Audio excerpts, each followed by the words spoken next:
which is dangerous. I know we're in Michigan here, but we still have Ohio, right? A few of us. Oh, guys, it's so good to be with you. I know you guys have been hard at work, and you've heard from some great speakers, so I'm thrilled and honored to be able to close this out. Thanks to Charlie and at Turning Points Action for having me. Thanks to all of you for being here and for doing this. We're going to save this country together, ladies and gentlemen, and it starts right here in Michigan. Now, I was driving up here. Actually, I live in Cincinnati, and today's Father's Day, so happy Father's Day to all the dads out there, right? One of the most important jobs in our country. And I was thinking to myself, I passed a few spots with these windmills everywhere. And, people really like windmills for some reason. They're hideously ugly. They kill all the birds, and they're mostly made in China. Other than that, right, the windmills are fine. But it sort of occurred to me that we have to have something that we're for in the Republican Party. We have to make sure that we're not just against ugly windmills, that we're for something. We have to articulate exactly what it is that we're for. And I think it's appropriate in Michigan, of all places, to be explicit about what exactly we're for. And at the top of the list in the 2024 election, ladies and gentlemen, we are for an American nation that is built by American people, that employs American workers. We've got to be self-sufficient, make our own stuff, and do it for our own people.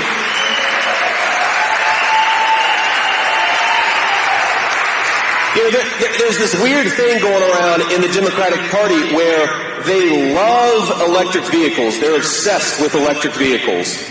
And I remember, President Trump once told me, he said that the best part about an electric vehicle is the first 10 minutes you drive it. The worst part is the entire rest of the time when you're terrified. You're going to run out of battery. You don't know where to charge the thing, right? Well, here's the crazy thing. I talked to an auto executive recently who told me that the electric vehicles on the car lots all across our country are sitting on the lots for over 100 days. And the gas-powered cars, they can't keep them on the lot. They're there for 15 days, for 20 days. You know why? Because Americans want to drive gas-powered cars. And my attitude towards this is you should be able to drive whatever car you want to. If you want to drive an EV, that's fine. But if you want to drive a gas-powered car, the Republican Party says you ought to be able to drive a gas-powered car because this is America. We drive whatever the hell we want in the United States of America.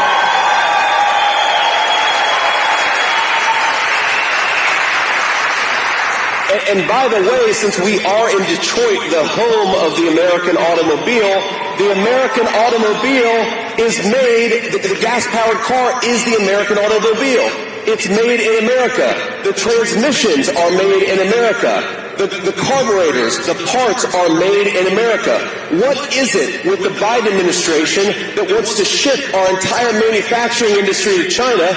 Why don't we make things here in our own country with our own workers? That is the simple solution to so many of our problems. Yeah, I've got 3 kids. We'll talk about a problem. Here's a problem, and I'll try to give you a solution. I've got 3 kids. They're 7 years old, 4 years old, and 2-year-olds. So I'm thrilled to be able to go back home. And my wife said, "What do you want for Father's Day?" I said, "A giant steak." So we're having a steak tonight. I'm very excited. I'm sure a lot of dads out there are going to do the same. But here's the thing. Kids get sick all the time. And I didn't realize this until I was a dad. You take your kids to the pharmacist, and they'll tell you, well, we don't have that antibiotic, and we don't have that antibiotic, and we don't have that antibiotic. And you know why? It's because we've allowed the Chinese to make the drugs that we put into the bodies of our children. So that is a problem, ladies and gentlemen. A problem, by the way, that Joe Biden has made worse. Our solution, make more of our own stuff in our own country. It's very simple.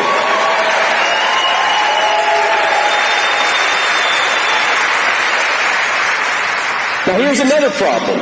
Joe Biden has thrown open the southern border.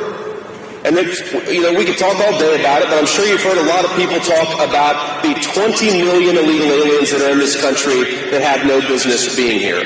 And a lot of people will say, well, what can we do about it? Well, first of all, let's talk about the problem. Why are we letting people bring fentanyl and poison into our communities, compete with American jobs, make hospital lines longer in our own communities? That is what happens when you let in 20 million illegal aliens. We have a lot of young people in this crowd. You know what happens when you bring in 20 million people and you have to give them all shelter? Well, not only do your taxes go up because somebody's got to pay for that shelter, but homes become so expensive that our young people can't afford to raise families in them anymore. So that is the problem, and the solution is to deport every single illegal alien who came to this country under Joe Biden's regime.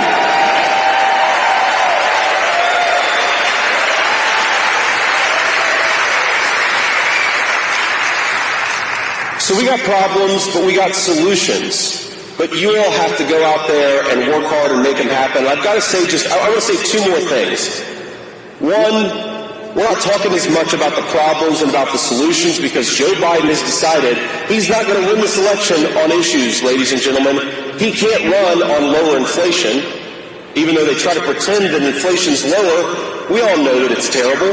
I mean, inflation is so bad that I heard that Hunter Biden can no longer afford crack cocaine, ladies and gentlemen. This is a terrible, terrible problem. It hasn't gotten better. We all feel for Hunter Biden, right? But here's exactly. But here's the issue, is they can't talk about inflation. They can't talk about the border because it's wide open. They can't talk about the fact that when Donald Trump was president, we had peace all over the world, and now we seem to have a foreign conflict in every corner of the world. So they can't talk about the record. What they can try to do is harass and jail their political opponents, and now you know why they're doing to Trump and a lot of others what they're doing.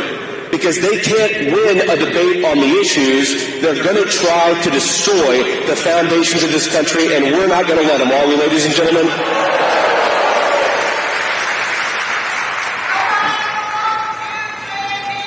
And I love Ohio. Thank you, ma'am. Again, those of you, I heard that about 2/3 of this crowd is from Michigan.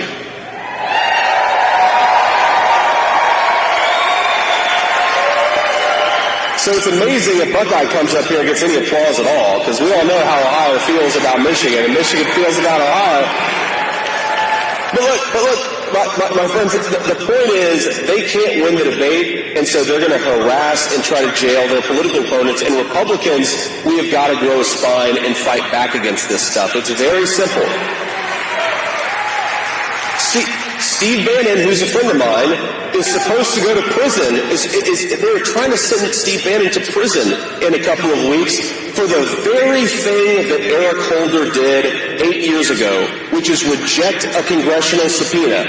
And the lesson Democrats take is when Republicans do it, they go to prison, and when Democrats do it, we get away with it. We are going to lose our country. So to my fellow Republicans, let's wake up, stand up, and fight back against this stuff. If you broke the law, you got to go to prison. It's that simple.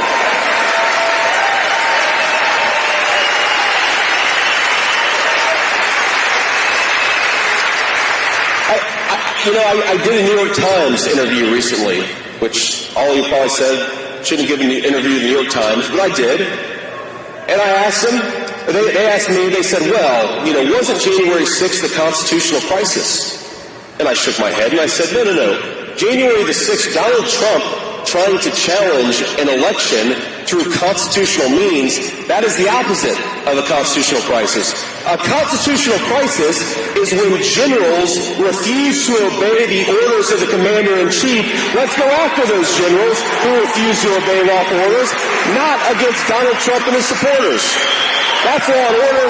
That's common sense.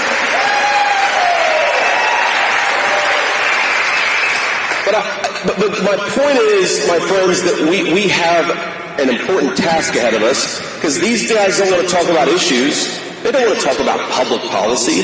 They want to talk about lawfare. They want to be able to say, this person is convicted of that person's convicted of this, because they think that it will make it easy for them to win the election, and we are the vanguard that's going to prevent that from happening.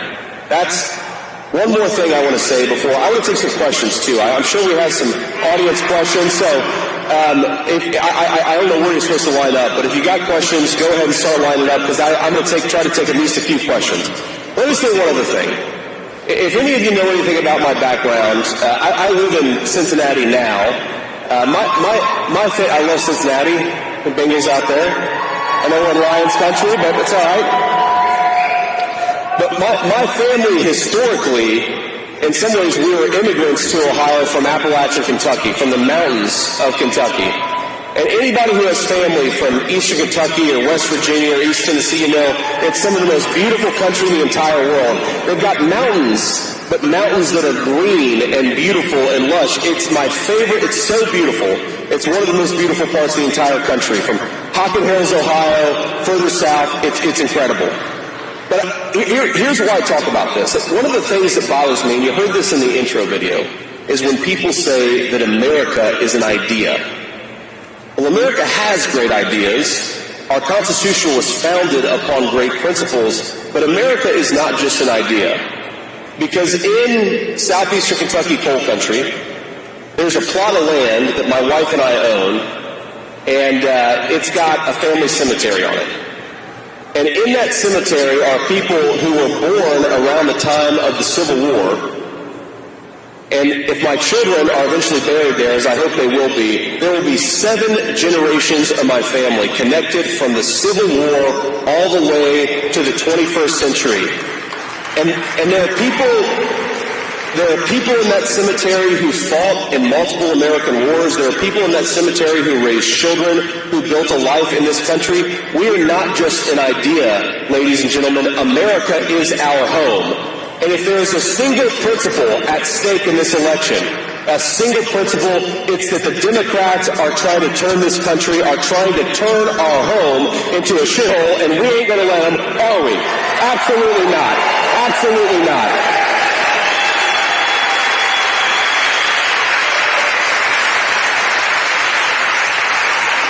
So I want you to remember this as you're doing your work, and I have to be careful here because I know this is I don't want to get in trouble. I'm not allowed to do electioneering. I'm not allowed to tell you who to vote for example, but you probably guessed who I want you to vote for president. But what I can say is get out there and do everything you can to help take this country back. This state that we're sitting in right now could be decided by 1,000 votes. That's how close this state could be. Not just the presidential election, but the Senate election too. That's true in Pennsylvania. It's true in Wisconsin. I think in Ohio we got things locked down, but we need as many people to help and do everything that they possibly can. Because the people, my family members, who depend on good jobs, who depend on safe communities, my family and your family and the people who built this country, they are not going to be well served if 2024 goes in the wrong direction. So stand up, fight for this country that we love, do everything that you can to make sure it goes the right direction. We all have our part to play. And every single day I wake up and I ask myself, what can I do to make this election go in the right direction? Every single one of us has a role to play.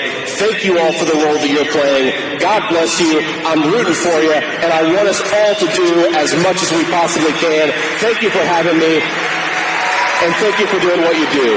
Thank you, and God bless you guys. Now, questions.